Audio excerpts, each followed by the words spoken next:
Hola, ¿qué tal, amigas, amigos televidentes de Extra Plus? Un gusto saludarles, darles la bienvenida a esta edición de Adelante Nicaragua en Extra Plus. Hace 20 años, el 30 de octubre, hace 20 años, me parece a mí que Nicaragua conoció a Felicita Celedón, porque si era conocida en Pozoltega, de donde era alcaldesa, pero una llamada telefónica de ella pidiendo urgentemente ayuda por las incesantes lluvias y la eventualidad de un deslave del volcán Casita, porque ella empieza pidiendo ayuda ante la eventualidad de un deslave del volcán Casita que ocurre horas después y deja un número indeterminado de muertos, porque el día de hoy todavía no se sabe con exactitud cuánta gente murió, pero cercana a las 2.000 personas el deslave del volcán Casita. Esto se da en el marco del huracán Mitch, que desde el 22 de octubre del año 98 se convierte en una tormenta tropical en aguas del Caribe y muy rápidamente, en cosa de 3 días, se convierte en un huracán de categoría 1, en cosa de horas pasa a ser categoría 2 y hacia el 28 de octubre coge rumbo hacia la costa norte de Honduras, cerca de Cabo Gracias a Dios, donde se estaciona. Y ahí los daños que causa principalmente en Honduras y Nicaragua, pero daños realmente en Centroamérica. Ahí podemos ver más o menos la ruta que tenía el huracán Mitch desde que se convirtió en huracán en 1998. Para hablar un poco de esto, recordar un poco la historia, está con nosotros Enrique Picado, líder del movimiento comunal nicaragüense que tuvo una gran participación en 1998 ante esta emergencia. Ya antes tenía mucha actividad con la comunidad. Y hoy el Movimiento Comunal Nicaragüense es una organización miembro de la Mesa Nacional de Gestión de Riesgo. Muchas gracias, Enrique, por estar con nosotros en esta edición. ¿Qué dije mal de toda esta historia de introducción? Pues ahí es la historia. La precisión, nada más, si se trata de eso, me parece que Felicita, a quien recordamos este día, 27-28 hace el llamado. En los días anteriores. Porque efectivamente es el 22 que comienza el chichi. El 25-26 comienza una cosa ya más fuerte, incluso grandes inundaciones.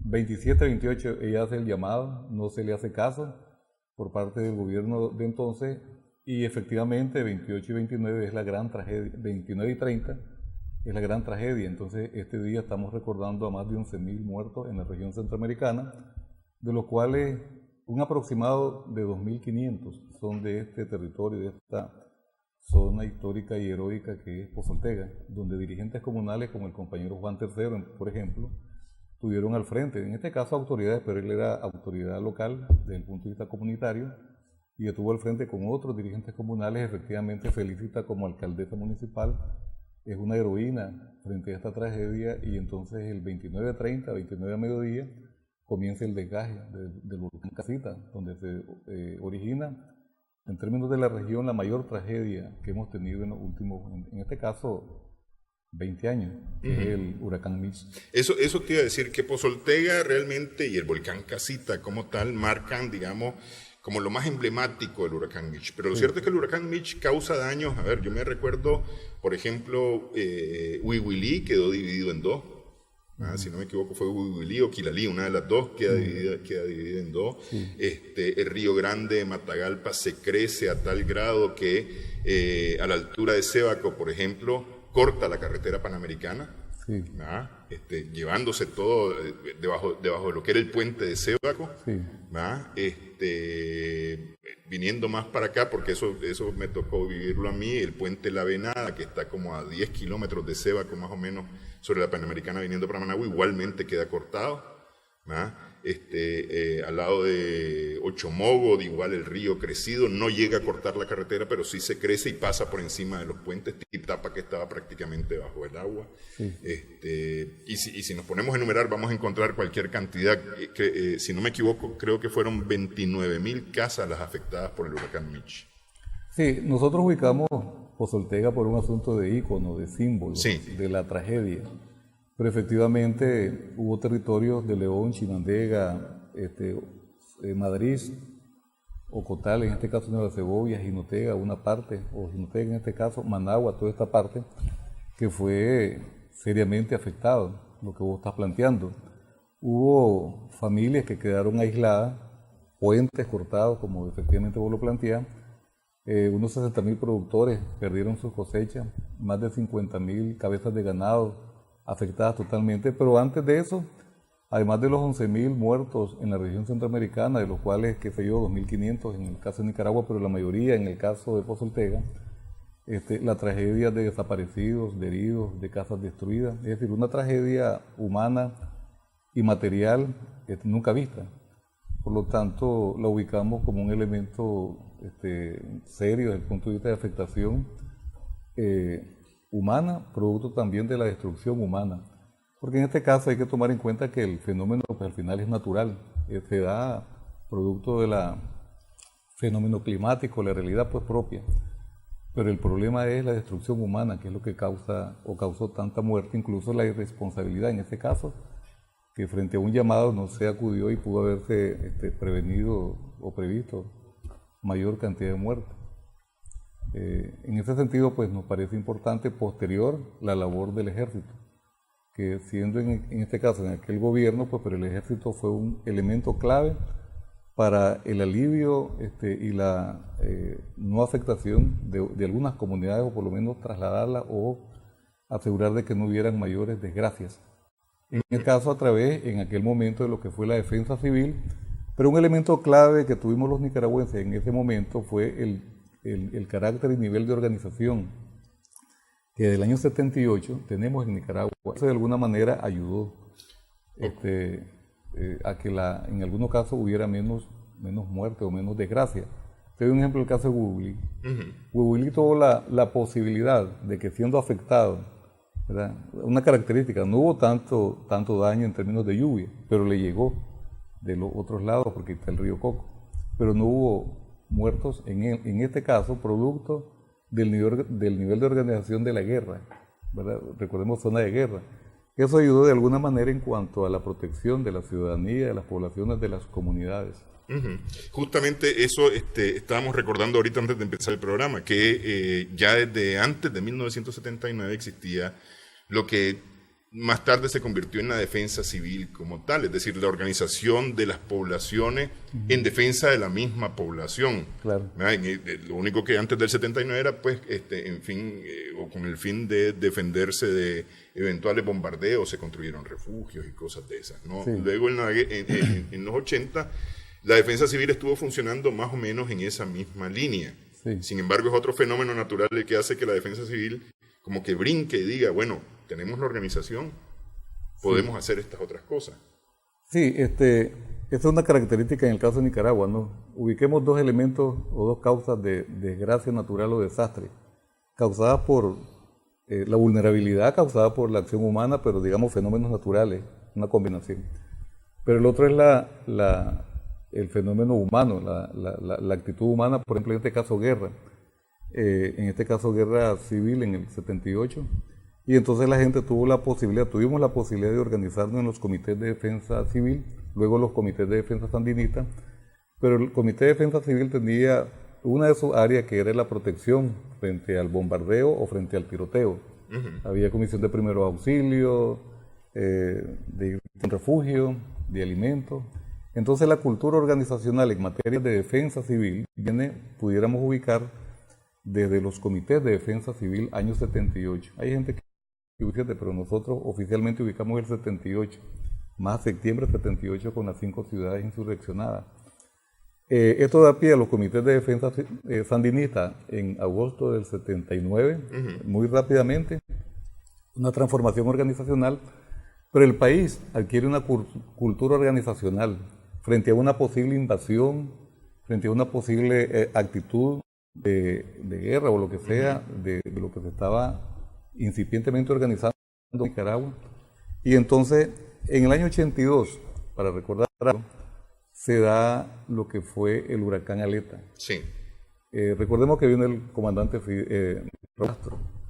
Y entonces él le dijo al comandante Ortega que él iba a compartir un bollo de pan por la mitad ante cualquier tragedia.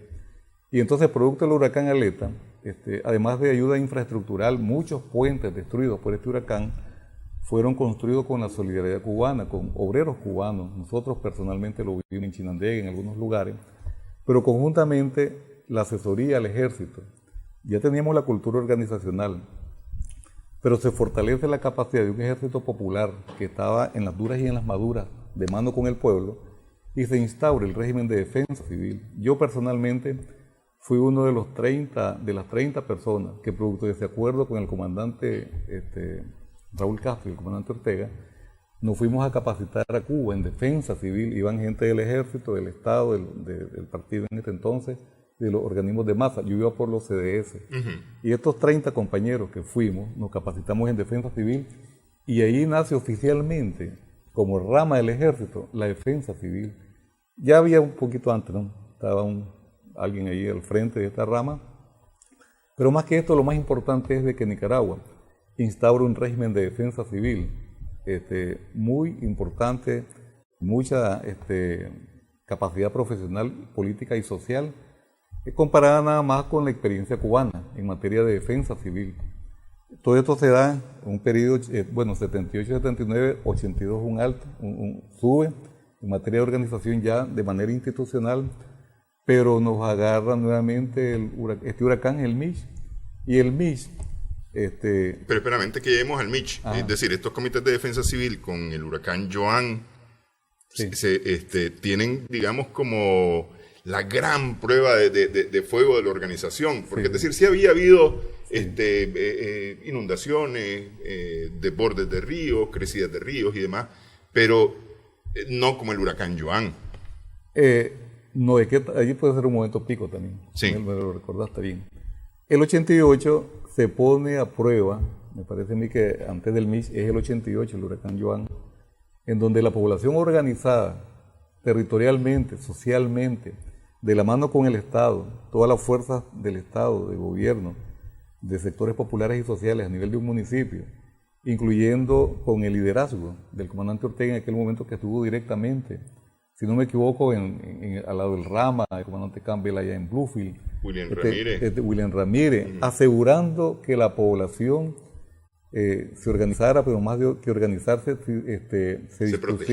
se autoprotegiera con la conducción del Estado en aquel momento, con la conducción del ejército y las fuerzas políticas, en este caso del Frente y otras fuerzas sociales a nivel territorial, y daba quien sabe que se paraban los pelos cuando se decía viene por tal lado, y la gente con su nivel de organización preparándose en función de que venía tantos kilómetros, los vientos, lo que sea, y se logró que la cantidad de muertos fuera mínima. No recuerdo ahora, creo que 8 por ahí. Sí. Fuera mínima, en tanto un elemento de calidad política y social, organizativa e institucional, de disponibilidad del ejército, de la policía, de los organismos sociales y populares, del gobierno en general, dispuesto desde sus principales autoridades en la protección de la población, de la agricultura, de la economía a nivel local. Entonces el huracán Juana, ¿no? Sí. Juana, es como la gran escuela donde se pone en práctica aquella defensa civil.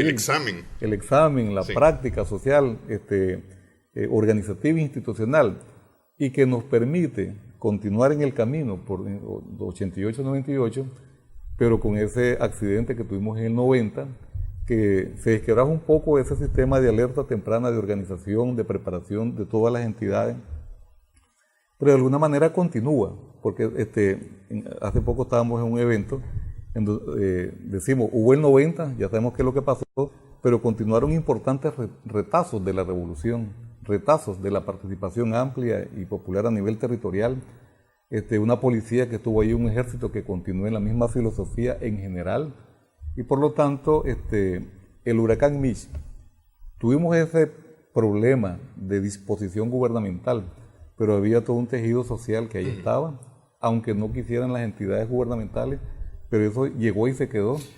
Por decirlo de alguna manera, existía el germen de la organización entre la población. Claro. Lo que no existía en Honduras.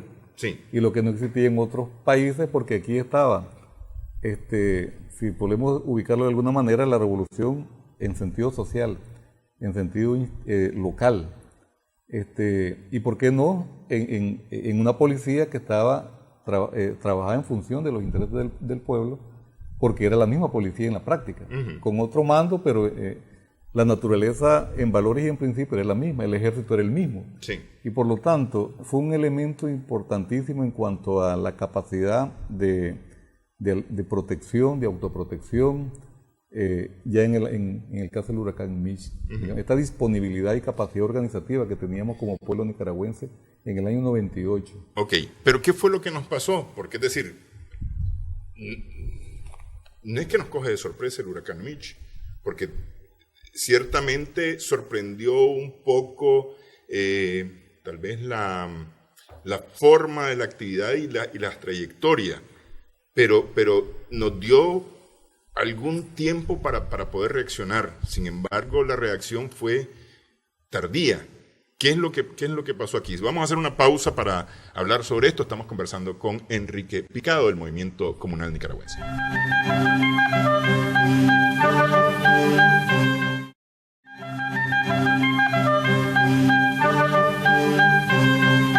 Seguimos en Adelante Nicaragua en Extra Plus, en esta edición en que estamos recordando 20 años del huracán Mitch, del paso del huracán Mitch por Nicaragua. Conversamos con Enrique Picado del Movimiento Comunal Nicaragüense, organización miembro de la Mesa de Gestión Nacional. Una organización, la Mesa Nacional de Gestión de Riesgo, más reciente. No es producto del Mitch. Es producto del Mitch, sí. Es parte de lo que nos viene dejando Mitch. ¿Qué sucedió? ¿Por qué? Decía yo en la parte anterior que de alguna manera nos da, el huracán Mitch nos da señales de alerta que de alguna manera en Nicaragua no fueron aplicadas totalmente. Es decir, posiblemente hoy una situación similar podría hacernos brincar a todos, ¿verdad? Pero en ese momento no hubo un brinco generalizado. Es decir, sí, llovía, pero no hubo un brinco generalizado. Es tal vez ya hacia el final de esas lluvias que todo el mundo empieza a escuchar de desastre. Sí. No, vos decías al inicio que comenzó con una categoría, pues 1 y pum, llegó a la categoría 5, ¿no? Dicho en términos de la gente, comenzó con ese chichichi, nadie creía en nada. El 25 de la cosa se puso seria y hubo ya puentes destruidos, carreteras cortadas, pero igualmente como que no se le hacía mucho caso. Fue el 27, 28 por ahí la parte de la cúspide y ya había mucho deterioro, tanto agrícola como infraestructural y de alguna manera también humana. ¿Qué pasa en esta cosa? A mí me parece que la capacidad del fenómeno rebasa la capacidad organizativa y disposición organizativa en cuanto a la respuesta, combinado con un asunto de orden cultural. Recordemos cómo comenzó pues con ese chichi que yo le llamo. Y entonces la gente tiene la cultura de no salir apegado a su patrimonio, a sus recursos, incluso a sus animalitos domésticos. Sí. Eso también chocó con la capacidad organizativa en cuanto a que había gente llamando a poblaciones, a comunidades que salieran, pero la gente no creía. Y entonces prefería mantener su cuidado a su pequeña propiedad, incluso a su propia casa. Eso generó bastantes dificultades. Pero en lo fundamental es el elemento que yo ubico, en cuanto a que la capacidad organizativa fue rebasada por un fenómeno de una dimensión tal que no se esperaba y por lo tanto provocó los desastres pues, que conocemos. Pero efectivamente contamos con un ejército y policía que ya ubicamos las características, pero no hubo la disposición de política de Estado de asumir ya en un momento que ya se sabía la intensidad del fenómeno y que había que disponerse de otra manera. Hubo tardía reacción de parte del Estado, de parte del gobierno, porque es al gobierno totalmente que le tocaba, por ejemplo, hacer las alertas, declarar las alertas, porque finalmente se declara el estado de emergencia, pero el estado de emergencia se declara prácticamente cuando ya todo ha pasado. Ya es muy tarde. Entonces, una conclusión que tenemos nosotros desde los sectores populares, sociales, comunitarios, y la tiene el país también, es de que hubo una irresponsabilidad en cuanto al rol del Estado en aquel momento, en cuanto a declarar o asumir las responsabilidades que tenía que tomarse en cada uno de los momentos. Y particularmente, pues, el símbolo, el ícono, es que nos pasó en Pozo Ortega, con el llamado de la compañera Felicitas Celedón. Eso es el ícono, pero eso es en todas partes.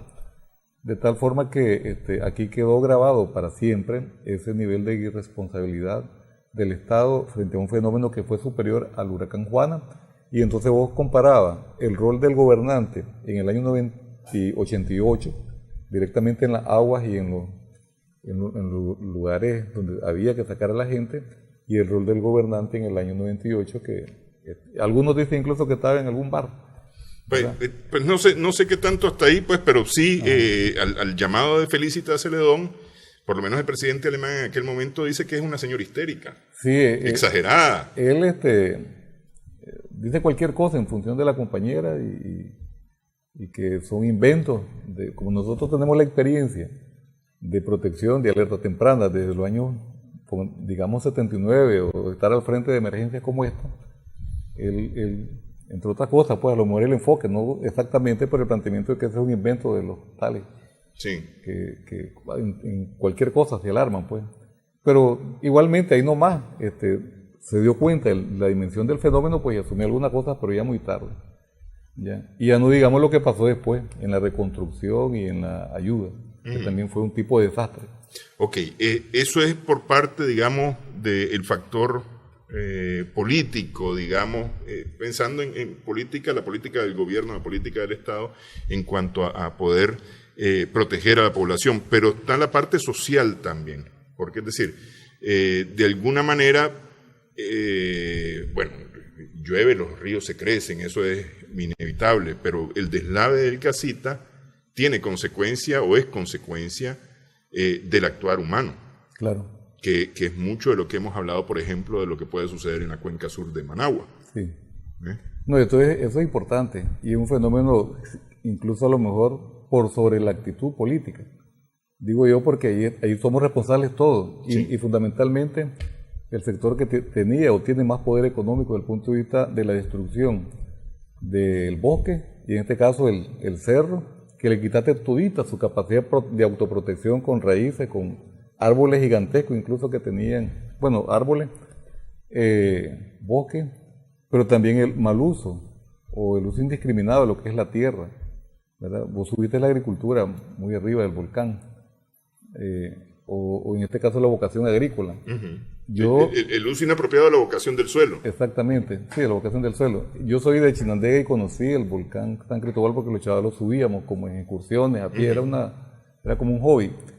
Y te das cuenta que había capacidad de protección. Te estoy hablando hace a lo mejor 50 años. Pero todo eso se vino destruyendo, ¿verdad? Se vino destruyendo. Entonces, el Casita es expresión concreta de la destrucción, de la capacidad de protección o de autoprotección de esa reserva natural o de cualquier recurso natural. Y entonces, con facilidad, se vinieron unas toneladas de lodo, porque no tenían raíces, no tenían quien protegiera esa piedra o esa tierra que se desgajó. Sí, no estaba amarrado el suelo. No tenía amarre. Sí. El amarre natural del suelo son las raíces. Y es el problema que tenemos ahora, y a lo mejor podemos hablar también de lo que es la cuenca sur como amenaza. Pero producto de la acción humana, pero ubicándonos allá, eso fue lo que de alguna manera pasó. ¿Qué pasa, por ejemplo? La gente en Pozo Ortega es gente organizada. Conocemos nosotros sus líderes, ya reiteramos nuevamente el rol de la alcaldesa, pero de manera natural, 78, 79, todos los siguientes años, es gente organizada, pero frente a ese nivel de organización rebasa, en este caso no la dimensión del fenómeno, sino que el arrastre de piedra, de árboles, de agua, de lodo, y eso se trae 3 comunidades, que ahí están la cantidad de miles de muertos que hubo, pues 2000 y pico de muertos. Yo había pensado erróneamente que no se habían tomado acciones, sin embargo, sí hubo acciones organizadas, claro, en la zona de Pozo Ortega, en la zona de la falda del Casita. Sin embargo, no hubo previsión tal vez acerca del riesgo, sí, que podía haber, y hubo evacuación de personas.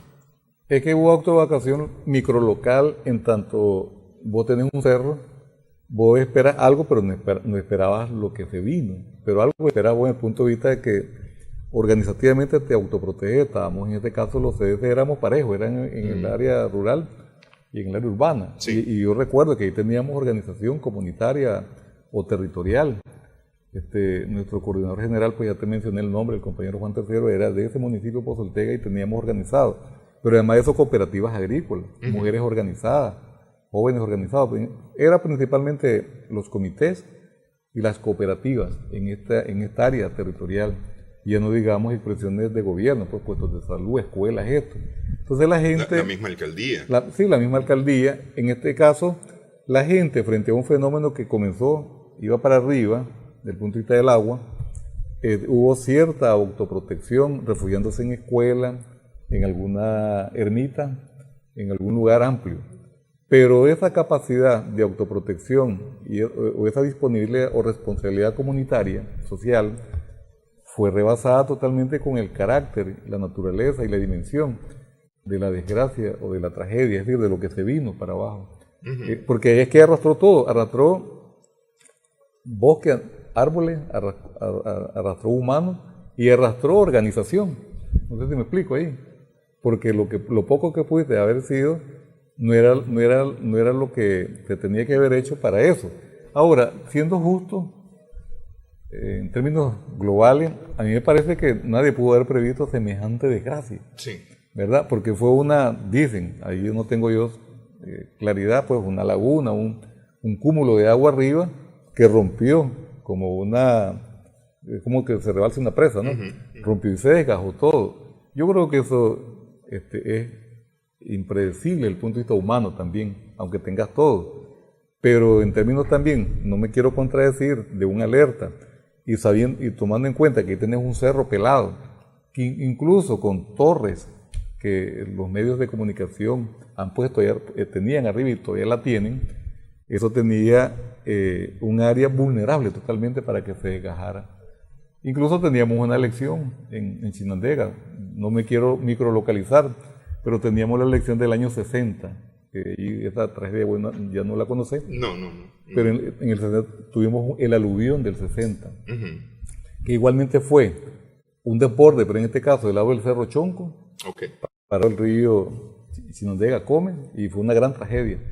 Ya había cierta referencia, pero bien, nos pasó esto y globalmente creo que aparte de la capacidad organizativa, contradictoriamente hubo o hay todavía, y eso ahora se ha multiplicado a nuestro modo de ver, la acción humana. Entonces ahí había, en el caso del MICH y en todas partes, una acción humana que no era compatible en cuanto a la defensa, a la protección, porque había más destrucción, generando vulnerabilidad, que en este caso la capacidad organizativa o disponibilidad, en este caso de la gente.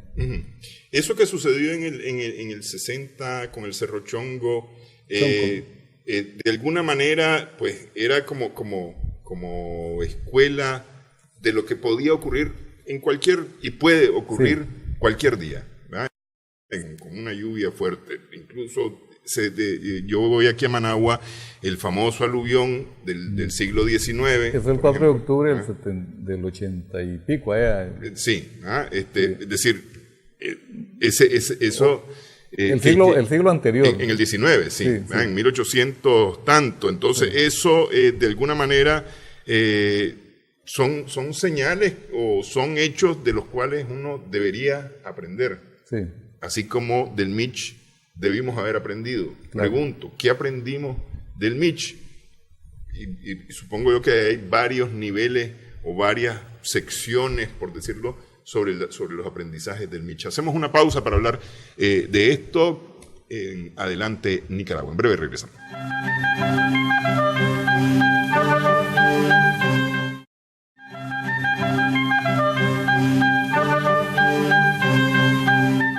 Seguimos en Adelante Nicaragua. En Extra Plus estamos conversando con Enrique Picado del Movimiento Comunal. ¿Qué nos deja el huracán Mitch? Decimos lecciones en varios sentidos, ¿no? Si querés empezamos por la parte organizacional, tal vez. Sí, creo que además de lo que ya teníamos como cultura organizacional, si podemos decirlo de manera elegante, producto del 78 en adelante, el huracán Mitch nos deja mayores niveles de organización comunitaria desde el punto de vista de la gestión comunitaria del riesgo. En ese sentido, Por ejemplo, hoy día vos te encontrás con comunidades que tienen sus mapas frente a cualquier emergencia. Después tienen su mapa de la comunidad desde el punto de vista del riesgo. Tenemos agricultura pequeña, sostenible desde el punto de vista de que en aquel tiempo fue una barrida, pero entonces la gente se ha preparado mejor en términos de la seguridad alimentaria. Ahí nos deja un elemento importante. Pero tenemos una experiencia nosotros, junto con otros organismos, pero la lideramos nosotros, que es el hecho de monitoreo del clima, con líderes comunales.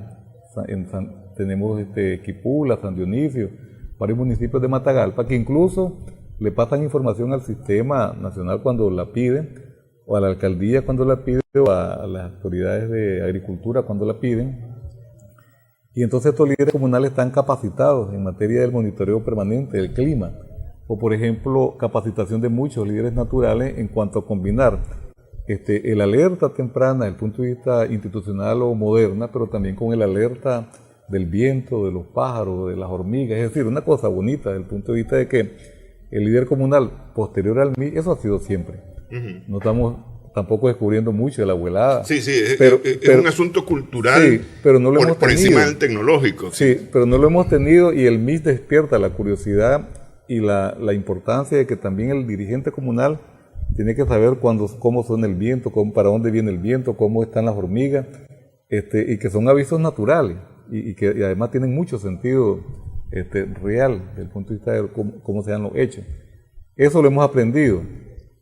Pero por sobre todas las cosas, o además también o a la par, porque todo es importante, por ejemplo, el factor de contraloría social de la gestión pública frente a lo que llega al municipio. Recordemos lo que pasó, pues entonces dirigentes comunales están capacitados o se apropiaron de la metodología de que controles lo que llega al municipio, ya sea de manera rutinaria desde el punto de vista de proyectos o frente a un desastre o una emergencia. Pero hay un elemento, ese sí lo pongo por sobre todo, y es la disponibilidad institucional y global del Estado nicaragüense desde el punto de vista del sistema público, mediante ya la calidad de una ley y de un sistema de organización en el que ya la defensa civil en aquel momento llegamos al MIS y era la única expresión del Estado en términos oficiales. Sí. Pero el MIS da la posibilidad para que sea el Estado de manera integral, un sistema integrado por todas las entidades o instituciones, también con la defensa civil, pero con el liderazgo global del Estado, en términos ante cualquier emergencia. Y en el municipio liderado por el gobierno municipal y con todas sus entidades. Sí, siempre el Estado a la cabeza, en sus distintas expresiones, ¿no? El Estado, pues por su naturaleza existe para estar a la cabeza de todos los acontecimientos de su población o de su pueblo. Y por lo tanto, el MIS deja esa gran lección, ese gran aprendizaje de una ley, ¿verdad? No recuerdo ahora si ya estaba un poquito cocinada antes, que si ya se venía construyendo, pero el hecho de que existieran todos los PRED, termina en PRED todo, el COLOPRED, el COMOPRED, el CODEPRED y el Sistema Nacional, SINAPRED como tal, que agrupa todos estos espacios territoriales, pero que esa es una gran cosa en Nicaragua, en el que frente a cualquier situación, estas instancias locales, municipales, departamentales y el sistema nacional, como Estado, pero también como sociedad civil, como sectores sociales, al frente, en este caso en el antes, en el durante y en el después de cualquier emergencia. Entonces tenemos esas grandes ventajas, tanto sociales, organizativas, económicas, comunitarias, como institucionales, frente a un gran problema también, y es que la acción humana, no quiero ser muy extendido en esto, por lo menos un planteamiento radical, pero de repente puede ser más que la disponibilidad organizativa. Y te doy el ejemplo aquí de la parte norte, de la parte sur de Managua, que vos tenés todo este sistema de alerta temprana, de organización del antes, durante y el después, pero la acción humana va más adelante y por lo tanto sí estamos preparados para una eventual situación de fenómenos como este o realidades como este, pero creeríamos de que tiene que haber una mayor rigurosidad del Estado en la regulación, de tal manera que la tierra, que el bosque, que los recursos naturales, el agua, sean explotados, si cabe la palabra, o regulado de tal manera que no haya tanta afectación como la tenemos ahora. Te doy un ejemplo. ¿Cómo se llama aquí? El Cerro Mocorón, sí. ¿verdad? Da lástima, da quién sabe qué, cuando vos lo ves totalmente acribillado. Pelón, un cerro pelón prácticamente, sí. Y la expresión es el lugar donde más agua se puede producir, donde más agua se introduce para efectos de la capital, ¿verdad? Es un respiradero, es un monte importantísimo para Managua, pero está totalmente afectado. En primer lugar el estadio, luego tenés ventas de carros, tenés una cosa, tenés otra cosa, de tal manera que la acción humana, independientemente de este avance que tenemos, estaría afectando seriamente una disponibilidad o respuesta frente a una emergencia o fenómeno de aquella categoría del año 98. No quiero ser pesimista. Sí, no, pero es que yo quiero volver sobre esto en la siguiente parte del programa, porque esto me parece que es una cosa muy importante, porque tiene que ver justamente con la prevención, claro, ¿verdad? Y la mitigación preventiva, claro, de efectos sobre fenómenos naturales. Sí.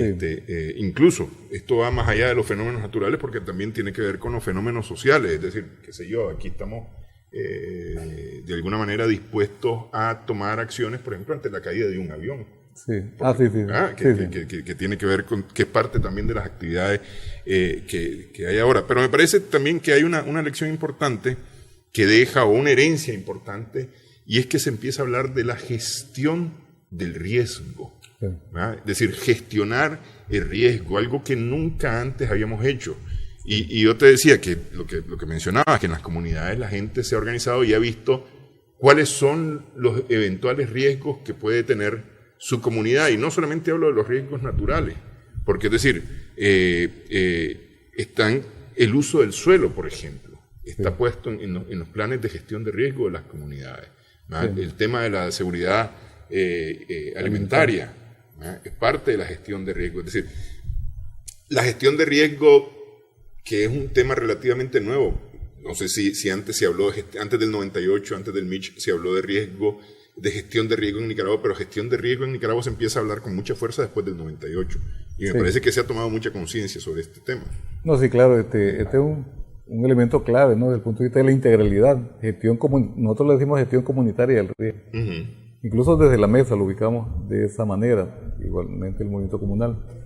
Pero sí es un alcance importante, ¿verdad?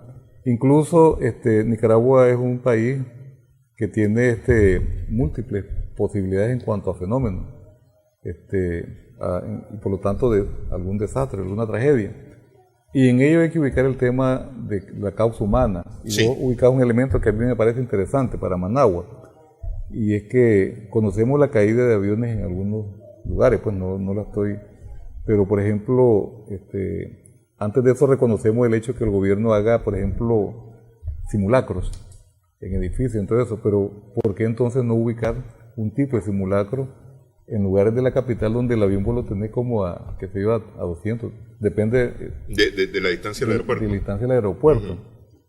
Y que podría ser una necesidad frente a la posibilidad social y comunitaria, incluso para prepararse frente a una eventual situación como esta. Es decir, reconocemos desde el movimiento comunal el avance en cuanto a la capacitación comunitaria, social e incluso en ámbitos económicos, para estar frente a prevenir cualquier desastre, frente a un fenómeno, en este caso natural, pero también causado por la acción humana, en este caso lo que estamos planteando.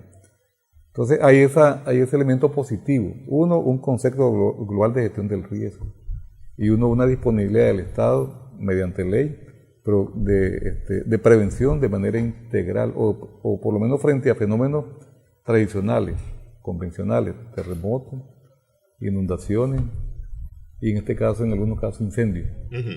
Por ahí anda la cosa en materia de prepararte de manera preventiva, y que se hacen ensayos. Incluso hemos tenido experiencias de casos en los que te estás haciendo, pero ahí te llegó el temblor también. Sí, sí. Entonces lo haces en la práctica. Que fue lo que le pasó a México el año pasado, por ejemplo. Hicieron el simulacro a propósito del aniversario del terremoto, y una hora más tarde tenían ya un nuevo terremoto de proporciones Exactamente. muy fuerte. Vamos a hacer una pausa en esta edición de Adelante Nicaragua. Estamos conversando con Enrique Picado.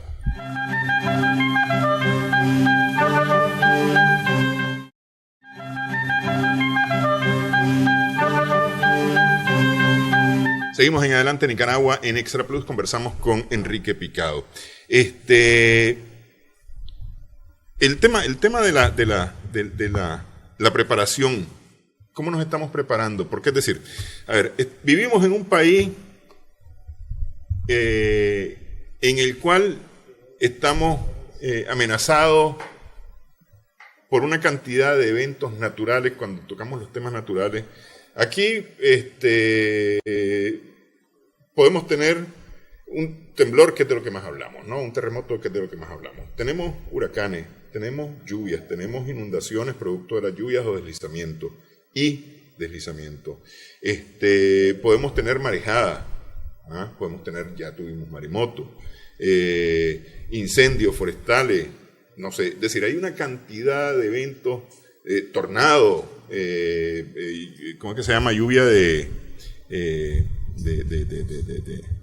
hielo, se me fue ahorita el nombre, pero es decir, estamos ante una cantidad de amenazas naturales, pero no todo el país está expuesto a esas amenazas de la misma forma. Hay lugares donde hay más posibilidades de ocurrencia de una que de otra. Sí. A mí me parece que el sistema de preparación comunitaria, desde el punto de vista de los enclaves económicos, sociales o escolares, tiene que darse de acuerdo, como hablamos en el suelo, vocación del suelo, este tipo de fenómeno natural que principalmente afecta a este territorio. Y colateralmente a ese, hacer algunos 2, 3 más de otro tipo. Según los expertos en esta materia, hay como 31 o 30 tipos de amenazas o situaciones que pueden provocar una tragedia o desgracia. Entre ellos incluso el remolino. Sí. Que chavalos nosotros lo ubicamos hasta como juego, pero ese es un tipo también de... Los tornados. Los tornados. Ese es uno, pero según los expertos hay como unos 30. Granizo era la que no me acordaba. Granizo, sí. Es otro tipo de afectación que puedes tener. Pero yo creería importante el hecho de que, reconociendo la labor del Estado, desde el punto de vista de ponerse a la cabeza de estas prácticas o ensayos, pero ubicarlo según según su territorio en cuanto al tipo de fenómeno que más ocurre. Efectivamente, qué sé yo, pues Matagalpa, sí hay temblores, pero no es como Managua, o más el Pacífico. Pero allá también, en Matagalpa, es más como para deslaves, que se tenga un cerro, o inundaciones. Y colateralmente a ese darle, de repente, uno crea de tipo temblores, terremotos, ¿no? Pero que no sea el principal. Sí. Esa lógica creo que se tendría que ubicar y asumir y darle más calidad. Yo eso lo plantearía, darle más calidad al nivel de preparación de la gente frente a una cultura preventiva. Así de manera general, pero yo lo ubico de manera global como un alcance y un resultado, producto en primer lugar de la vocación de un Estado frente a estas situaciones, combinado con leyes, y un elemento también es que estos sean políticas de Estado, que sean permanentes, indistintamente del gobierno que esté. Me parece que tendría que fortalecerse como cultura de Estado, como responsabilidad de Estado. Decías una cosa importante y no le quito importancia yo al tema de la cultura de prevención desde el Estado o la visión del Estado en la prevención. Sí. Pero la ciudadanía también tenemos que tomar conciencia y hacernos de una cultura preventiva. Claro. Es decir, porque vivimos en un país que está amenazado, decimos, por aquí cantidad de eventos, ¿no? Y tenemos que acostumbrarnos a que de eso, ahí está Japón, por ejemplo. Japón sabe que su principal debilidad son terremotos y vive o se ha preparado para disminuir, para reducir, para mitigar los efectos de los terremotos en Japón. Que me parece que esa cultura de prevención es importante para el país. ¿Se está trabajando en esa cultura de prevención? Es decir, que realmente los ciudadanos estemos conscientes de esto. Sí, en general sí. Reitero la labor del Estado, pero tenés razón desde el punto de vista de la responsabilidad ciudadana comunitaria, barrial, en una comunidad, en una comarca. Y en eso la gente, directa o indirectamente, se viene organizando o está atenta. Incluso más allá de eso, un elemento que es novedoso también producto del huracán Mitch, yo le digo capacidad de salir adelante frente a las dificultades, pero los expertos le llaman la resiliencia. La resiliencia, sí. La resiliencia, pero para mí es la capacidad humana de salir adelante después de alguna desgracia y salir, incluso sobrepasar lo que ya tenía, pues tal vez es lo ideal, pero por lo menos salir adelante. Entonces sí, se está trabajando en esa parte en cuanto a capacidad organizativa. Ya te decía yo los ejemplos que hay, pero siempre la brecha es grande y por lo tanto los retos son también más grandes. En este caso, desde la Mesa Nacional de Gestión del Riesgo, desde el movimiento comunal, desde organismos comunitarios, desde ese tejido social que es una experiencia propia de Nicaragua, pues no quiere decir que en otros lados no haya, pero Nicaragua tiene ese tejido social. Creo que tenemos la responsabilidad de prepararnos frente a cualquier situación. Incluso hemos hecho un proceso en este 20 aniversario del Mitch, hemos tenido unos 5 encuentros territoriales, hemos acercado a 150 líderes comunitarios para hacer una reflexión de qué fue lo que pasó, pero fundamentalmente qué es lo que tenemos que hacer para adelante. Y tenemos un elemento, como no sé si es lema o vos como comunicador, que cómo convivir con el riesgo de manera permanente, porque el riesgo está independientemente de tu voluntad, ¿verdad? Aquí estamos sentados sobre una falla abajo que no es jugando, calderas incluso. Y entonces, ¿cómo convivir con el riesgo? Y para lo cual también, tanto vos, comunidad, gente organizada, nosotros como sector comunitario, como el Estado, estar permanentemente con obras que mitiguen, ¿verdad? Que resuelvan situaciones que puedan prever cualquier situación o desgracia en cualquier momento, o fenómeno que provoque desgracia producto de tu acción humana o vulnerabilidad que creas en cualquier momento. Sí, pero quiero incidir yo con el tema de la cultura, porque es decir, la cultura debe ser a todos los niveles, ciertamente a nivel, como decíamos, de la ciudadanía en general, a nivel del Estado, pero y tal vez, parafraseando un poco de la Biblia, no se puede servir a dos señores, es decir, y aquí uno de estos señores que don dinero grita bien fuerte y muchas veces prevalece el capital por encima del bienestar común, que es lo que hemos mencionado, por ejemplo, de la cuenca sur de Managua.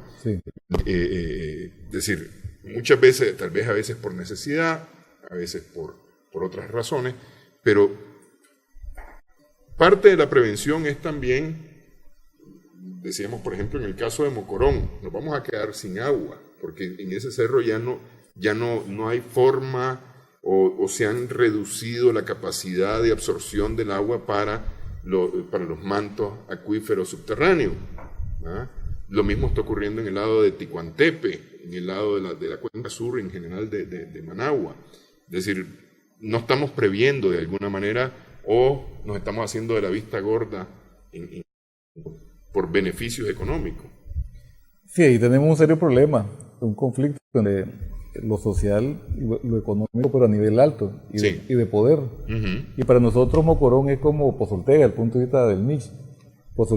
Mocorón es un ejemplo, pero en cada ciudad, en cada territorio te encuentras una zona protegida, un bosque que lo estás destruyendo. Pero entonces cuando hablamos de Mocorón es hablar también de otros sitios como Musún, como cerro que tenemos en Tagalpa, Pozaguá, Peña Blanca, el mismo volcán Chonco para Chinandega, que se tienen que proteger. Volvamos a Mocorón. El planteamiento nuestro es de que eso se convierta en un parque natural, resguardado por el ejército. ¿Qué es el que ocupa esa zona? Lo ocupan. Ahora me parecería que no es la mejor ocupación, pero creo que el ejército... Es decir, digo ocupa esa zona porque son entiendo yo, territorios propiedad del ejército, ¿no? Sí, propiedad, pero quisiéramos que fuera propiedad del Estado, convertido en un parque nacional, porque no solamente es un reservorio de agua y natural, bosque, sino que también es histórico, es cultural. Ahí vos, si vos escarbás, te encontrás con joyas culturales de nuestros antepasados.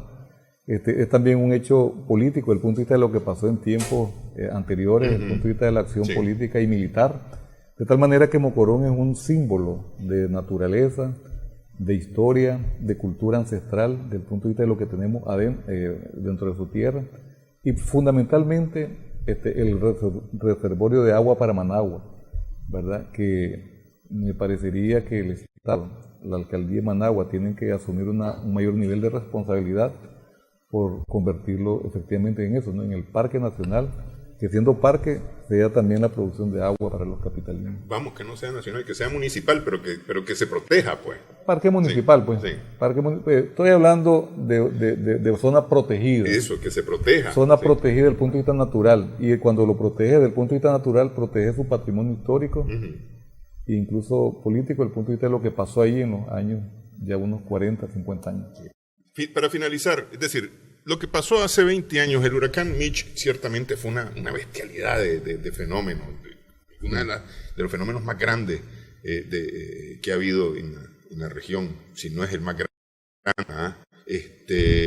catalogado como uno de los huracanes más desastrosos, más agresivos de los años. Pero esto nos puede volver a ocurrir cualquier día. Claro. Y si no es un huracán, es un terremoto. Y si no es un terremoto, cualquier otra cosa. Decías que hay una lista de más o menos 31 cosas que nos pueden ocurrir en el país, ¿no? Hay que vivir con eso. Convivir. Hay que convivir, pero hay que prevenir los efectos de estos fenómenos. Claro. Hay una responsabilidad, en primer lugar, de la ciudadanía, de autoprotección, de prevención, de organización.